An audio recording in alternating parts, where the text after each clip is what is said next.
हाय। कैसे हैं आप सभी? सब बढ़िया है। चलिए, और आज आपको आने में थोड़ा सा देर हो गई। चलिए, सब बढ़िया से बैठे हुए हैं। हाँ, आज उस वक्त आपका क्या टॉपिक था पिछले दिन? अच्छा, टॉपिक था कि हाँ, आपका क्या टॉपिक? वही ना, सब कुछ वास्तविक है। ये टॉपिक था ना। सब कुछ वास्तविक है इस सृष्टि में, कुछ भी असत नहीं है। Everything is real, nothing is unreal in this creation. यही टॉपिक है। तो मित्रों, आज हम इसी टॉपिक पर चर्चा करेंगे, है ना बच्चों?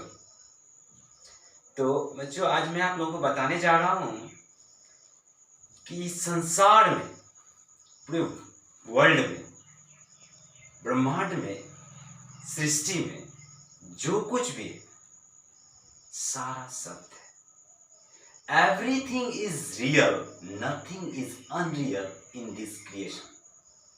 परमपिता के इस संसार में, इस दुनिया में आपको जो भी आपको दिखता है, आपको जो भी बातें समझ में आता है, या कुछ भी आपका कल्पना, इमेजिनेशन है, या इमेजिनेशन की जो उड़ान है, यह जहां तक जाती है, जिस परिधि में भी जाती है, आप उसको मान के चलिए। Everything is real, nothing is unreal in this creation.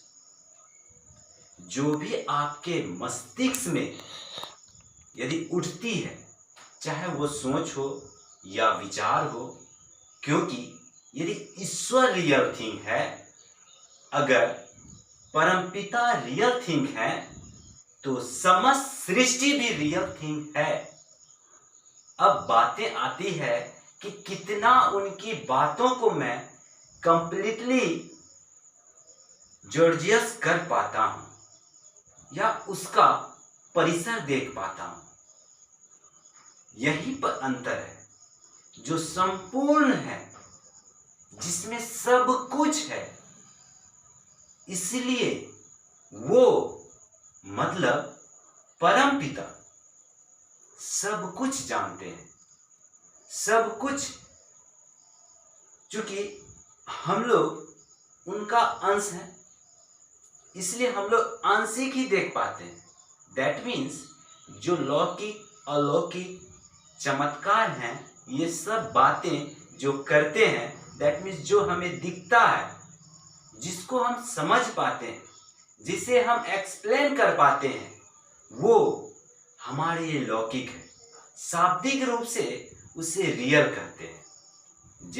जिसको हम एक्सप्लेन नहीं कर पाते हैं, जिसको हम डिफाइन नहीं कर पाते हैं, जो हमारे मस्तिष्क की कैपेसिटी में सेंसिटिव नहीं हो पाता है, तो उसे हम अनरियल समझते हैं। इसलिए इस दुनिया में, इस सृष्टि में, इस पूरे ब्रह्मांड में सब कुछ जीवित है। Nothing is miracle in this world, nothing is अलौकिक in this world, everything is real, यदि इसे ठीक ठीक जाने समझे। जय गुरु।